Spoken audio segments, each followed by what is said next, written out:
Welcome back to a new video on this channel, and this occasion is the starter A800. This was a fantastic medical tape unit. This was a multi-channel type of tape unit. It was pretty big and massive. It needed an operator to set up the unit when tracking to set it up to studio recording standards. On this plugin, we have access to some of that, and UAD made it really simple because when we change tapes, we get the default configuration that we should be using for that tape. But still, we can adjust all of this to taste.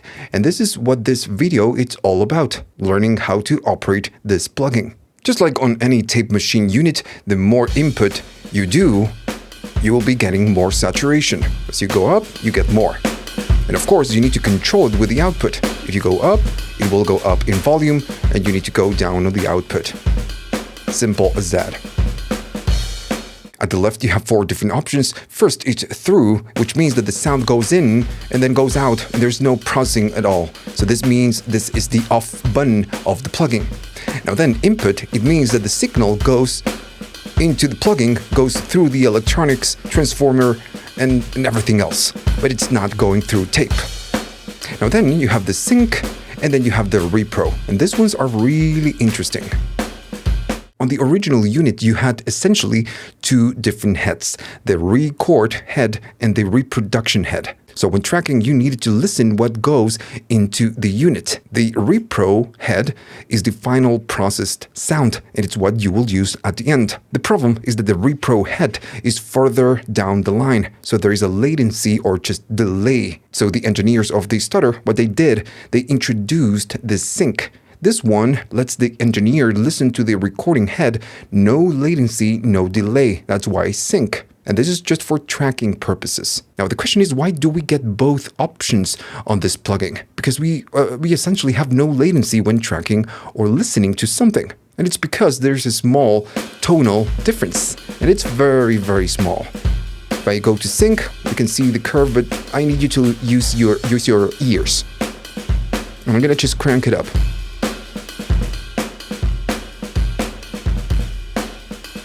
It's very small.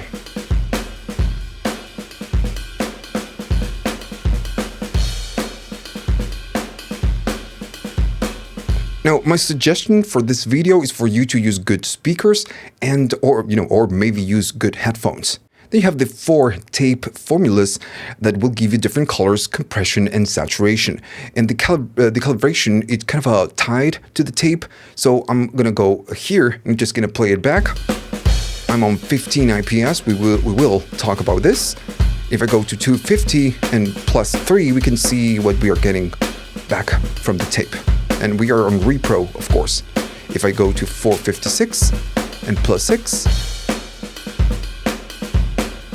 it is just getting a little bit tighter. 900.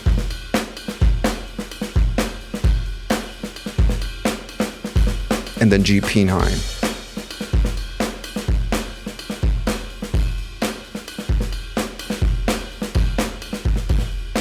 All right.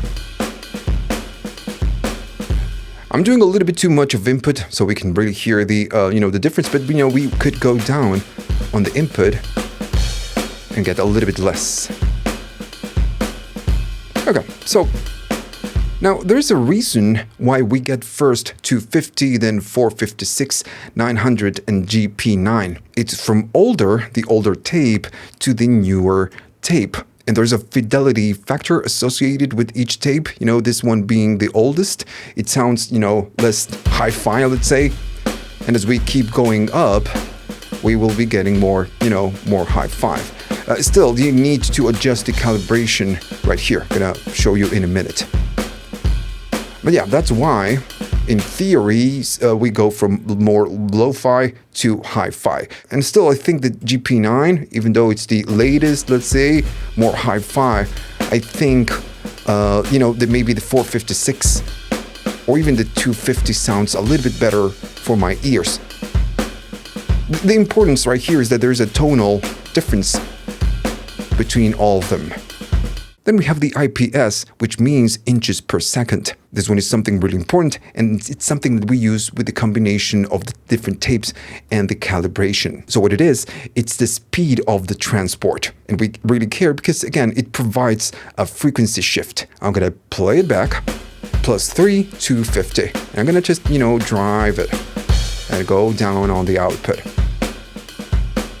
In theory, 7.5, it's considered lo-fi. And as I go back, notice that we get a really different sound. We get a dip on the higher frequencies and a boost on the super lows. As we go up, it gets tight. And then if we keep going up, it's more hi-fi. If we use the different values of the IPS with the different combination of the tapes, we will get a different sound. What you see on the screen, the frequency spectrum, is just a representation. For example, we can see that we have a big boost right here. Well, we get a boost, but it's a little bit less than that. And it's because, of course, this works with harmonics and we get saturation, and this is kind of overhyping that. But that's fine, this is just to give you a visual representation of what's going on, especially for the guys that are starting with this. I'm gonna play it back and go through the different tapes on 7.5. As we go up, notice that right now it's just we get a little bit more of the highs in the mids. 900, a little bit tighter. And GP9. Like I said before, going through the different IPS will give you a massive change in the sound.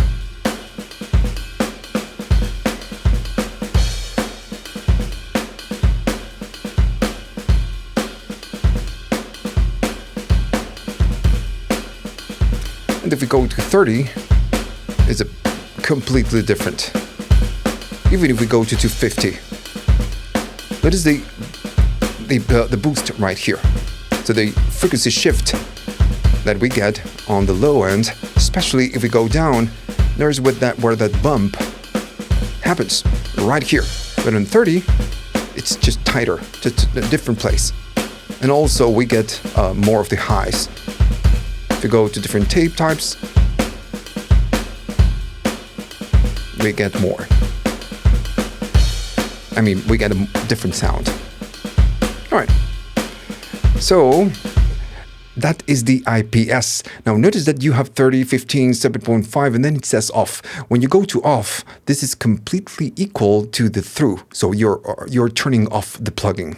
Let's talk about the calibration. Like I said at the introduction of this video, depending on the tape you use, back in the day, you needed an operator to set up the machine to the correct output level to get the most out of each of the tapes. So that's the calibration, the optimal calibration level for each of the tapes. And that's why you get 4 tapes and you get 4 different standards for the tapes. And this is super simple. If you're using 250, the optimal is going to be the +3.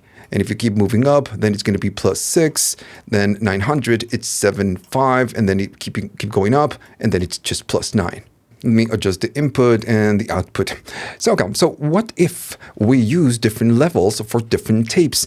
I guess, that's the plan. That's why we get the calibration. When setting the levels below to the tape standards, you will be getting more headroom or you will be getting more saturation, depending on which configuration you're using.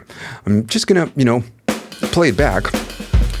And in theory, if I go to GP9 and I go to +9, notice that it's super crushed. So we get a lot more compression, and that's fine. So going down in level, we get more headroom.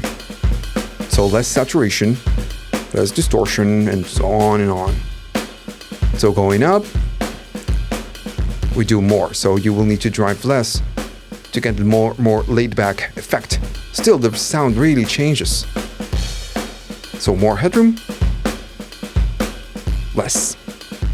And we could go the other way. If I go to 250 and go to 3, we get more headroom for the 250, but if I keep going up and crank it up, it will start compressing more.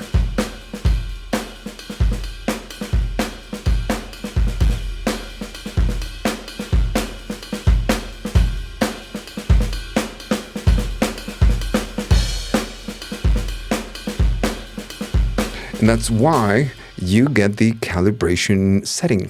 Okay, so now that we know how the main controls work, we need to talk about the secondary panel. If you click right here, you will be getting this. And I want to start easy. And I know this looks confusing, but it's just really, really simple. With the noise, you get the on and the off. And this is, of course, an analog emulation. Noise and hum from the transformers is just part of the whole tape experience. On this plugin, you can just turn it off if you want to, but you can just leave it on and you will be getting, again, noise and hum. Still, if you decide to keep it on, you have this line right here, this con.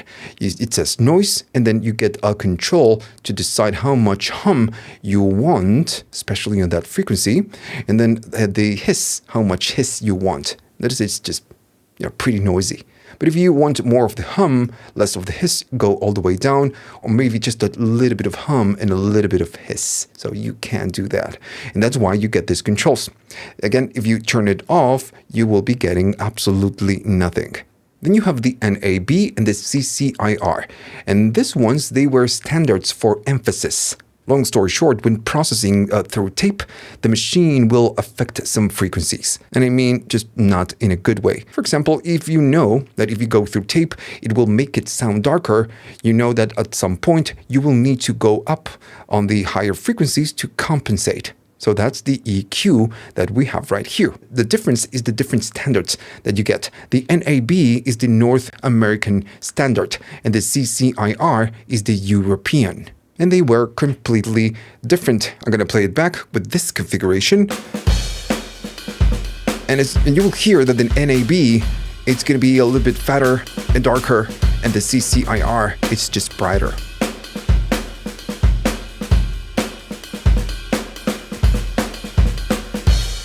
You can really tell the difference when you go to 7.5. And again, this one is just a representation. Don't worry about it. Maybe I'm gonna go there. NAB, boost, darker, a cut on the highs, CCIR, brighter.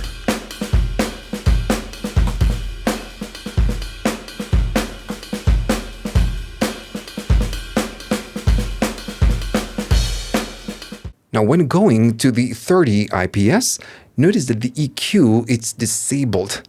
And it's because 30 IPS, it was a worldwide standard. Like I mentioned, we go from the older version to the newer and to the latest. All of this is still very old.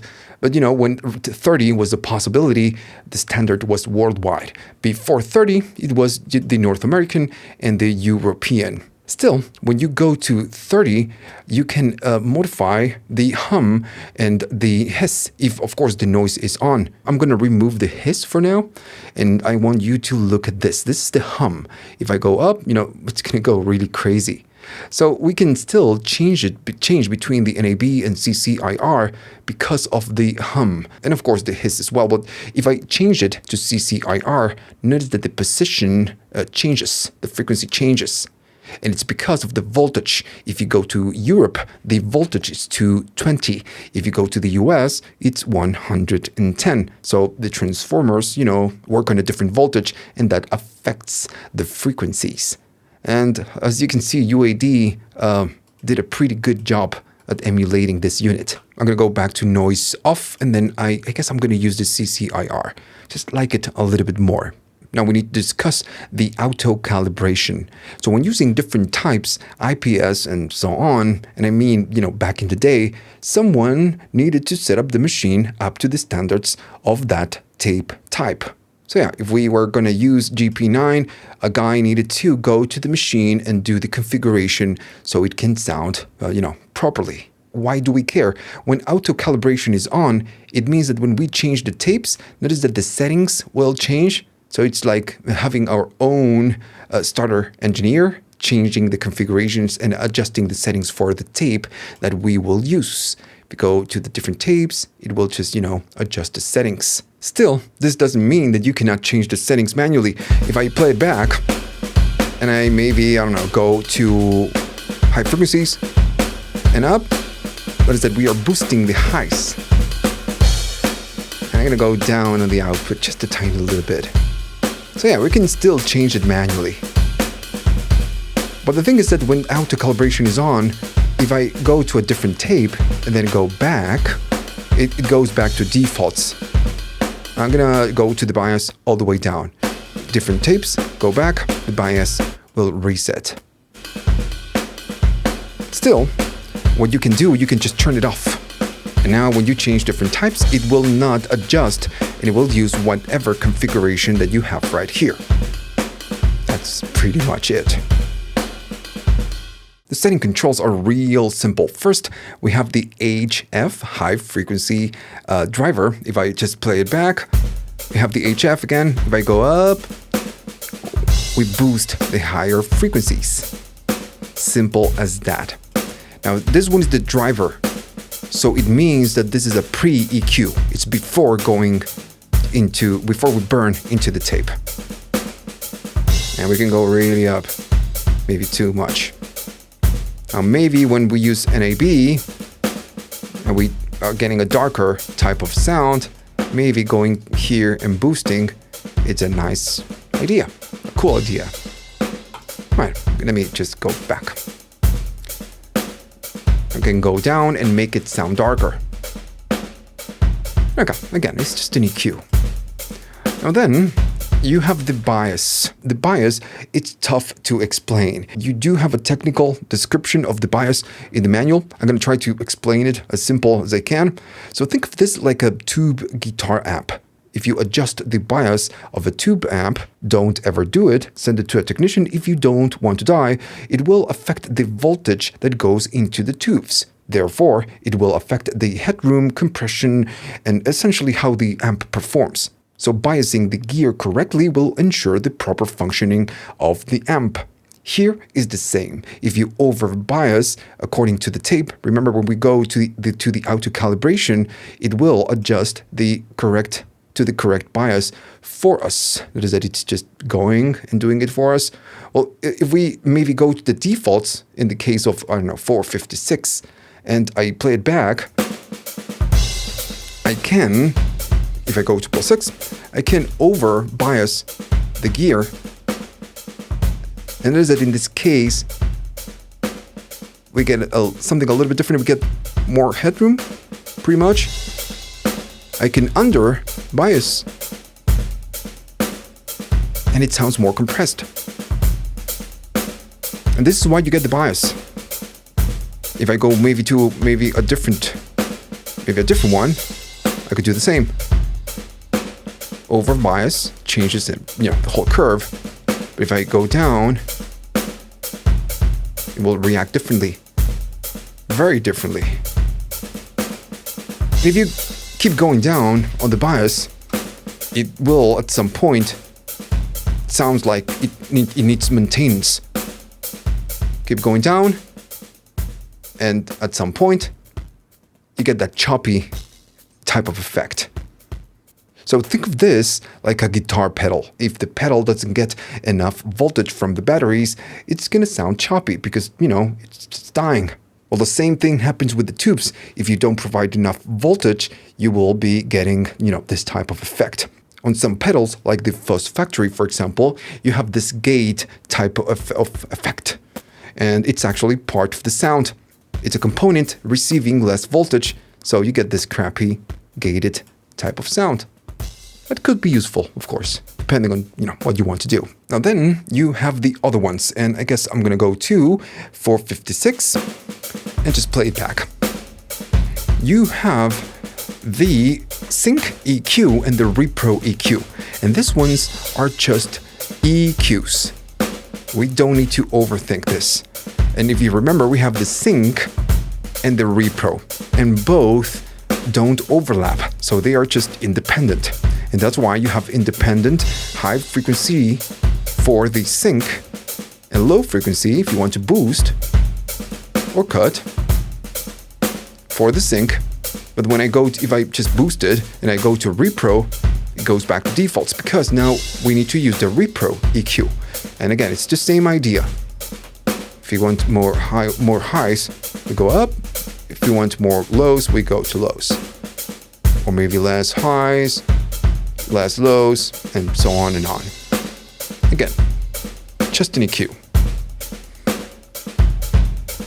Okay, so that's it. On the rest of the plugin, you have the default options, the presets, the A and B, the usual things that you get from UAD. Hopefully you liked all of this and you learned something new. And if you did, remember to like and subscribe. And if you have the money and you want to buy me a coffee just to say thanks, you can. You have links at the description for PayPal, YouTube Thanks, and Patreon.